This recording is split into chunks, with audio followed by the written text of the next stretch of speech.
Hello and welcome to episode 43 of Talking Shirts. I'm Mike from Hull KR Shirts and today I'm going to take a look at the 2020 home shirt. So this isn't the first time that I've covered the 2020 home shirt. I've done that previously. I did that in episode 25.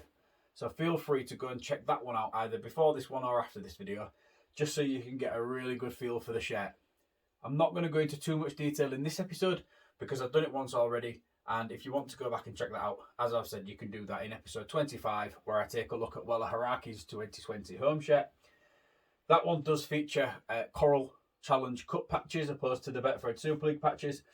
And it also has some slight discoloration to some of the sublimation, where the club crest and the Oxen logo, one of the sponsors on the back and one on the sleeve, do have a slightly different colour to them than what was expected from when the shirt went into manufacturing. So it's worth checking out for those. As we go through, I will put some images up in here so you can see those comparisons from the original batch to the redone batch which came out later during 2020. So yeah, the 2020 home shirt was an all white shirt with a red band. We had two stripes coming down either sleeve with a bit of red detailing on. It was a shirt that when it first came out, I absolutely loved. It's the traditional look that you would expect from Rovers, white shirt, red band, and it's not something that I've changed my opinion on, but it's just a shirt that we've seen so many times now. Quite a lot of them tend to look the same. You know, you think back to sort of 2016, where that one is quite similar to this one. The 2017 variation, which is my favourite modern shirt that we've had. They had extra detailing on it, which kind of did make it feel like it was just that little bit different. It kind of gave it that little bit more special feel to it. Whereas this one it's very very basic in the sense that it was moulded on the 1980 shirt celebrating 40 years since winning the Challenge Cup. So I can kind of see why it was done. But the more that time has grown on me, it wouldn't be in my top 10 shirts of the last, let's say, 30 years. There's some really, really stiff competition in that market. So as I was saying a moment ago, we've got the club crest and the Oxen. These appear in a very booming red colour on this shirt. I will pop some pictures up so you can see what it did look like on the Haraki shirt that I've got.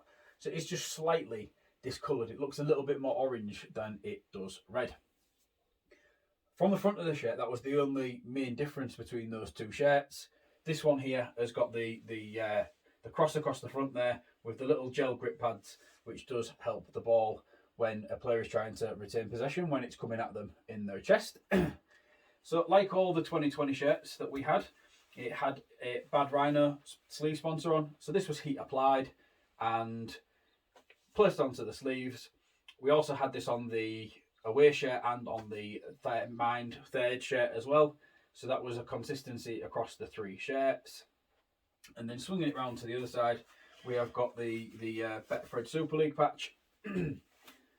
That's on here. There is a little bit of scuffing going on and a little bit of pulling, a little mark there.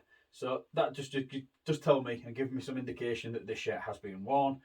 I have been able to photo match it to 2 games, so I will tell you a little bit more about those in a second. But yeah, really, really nice shirt, this one. The Easy Buy sponsor up here, that's another one of the differences, where if you was to watch episode 25, you would see that the Wella Haraki shirt has a different shade of blue in the Easy Buy logo. Now, that is a company's branding, and for that to be wrong is quite a big problem, which is why there was a new batch of shirts reproduced in the correct colour. So yeah, I've popped a picture up there, so you should be able to see that in a little bit more detail. So, swinging it around to the back, and you will be able to see that this shirt was worn by Nathaniel Peteru. So, Nathaniel Peteru joined Rovers, I think it was in February-March time in 2020. He had to wait quite a while to make his debut for the club because he didn't actually make an appearance before the pandemic hit.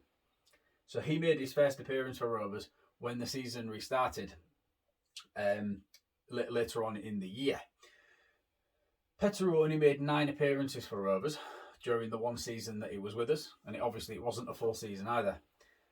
One really interesting fact that when I was doing some research for this episode that I twigged about with Nathaniel Peteru is he played 9 games, as I've said, for Rovers, but he didn't actually get to play at Craven Park.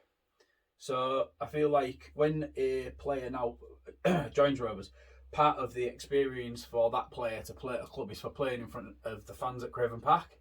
Now, I know there wouldn't have been any fans at Craven Park had he been able to, if we had a game there. So that would have also been a different experience for him. But yeah, for him to not to experience playing a quote-unquote home game, opposed to it being a home game at Leeds, like we had quite frequently, or even St Helens, it must have been a really different experience for Nathaniel to sort of not experience that. I can't see there being many players who have played 9 or more times for Rovers without actually playing at Craven Park, whether it be Craven Park as we know it, Craven Park as we previously knew it on Holness Road, or even at Craven Street. So yeah, it's quite an interesting stat, that one. Maybe even a record holder that nobody kind of really knows about. So this shirt is match 1, and I've been able to photo match it to the game against Leeds, which was in round 13, I believe, and the game against St Helens, which was in round 10. So it's definitely been worn. It's probably been worn in a few more games than that as well, but just with the available video footage and photographs, those are the 2 games that I've been able to match it to. You can quite clearly see with the placement of the word in Peteru, the way that the P lines up just underneath this Aspire Academy logo, and the way the U is quite in from this side here. It's kind of a good telltale sign of where these are, and also being able to line these letters up with the sublimated Academy word and the logo here all helps with me being able to identify that this shirt was worn. This shirt is actually a 3XL, which I would have said is probably a little bit big for what Peteru would probably expect to be wearing. I would have probably said he could probably get into an XL, maybe a 2XL. So there's a couple of pictures, I'll pop one up now, where it actually looks a little bit baggy on him. So again, that kind of gives me another indication that this shirt is quite possibly that one. The NEC logo that we've got up here, this also appears in a different colour on the original shirt that was produced at the start of 2020. So I'll pop some pictures up so you can see that. Again, you can kind of see this in a little bit more detail on episode 25, where I talk about, well, a Haraki shirt. So, sponsor on the back down here, Higher Base, appearing in the red with the red numbering and the red lettering. It just gives it that all around strong aesthetic look of it being very uniform, in the sense of that this doesn't really stand out too heavily against these because they are a different colour. And there's a nice little mud mark here, which it's only faint, but it's something that hasn't washed out. So that's brilliant when it comes to identifying whether a shirt is match issued or whether it is match worn. Okay, so that's been Nathaniel Peteru's 2020 home shirt. I've done this episode for Hayden Martin. Hayden's actually going to be taking this shirt from me and to add it into his collection.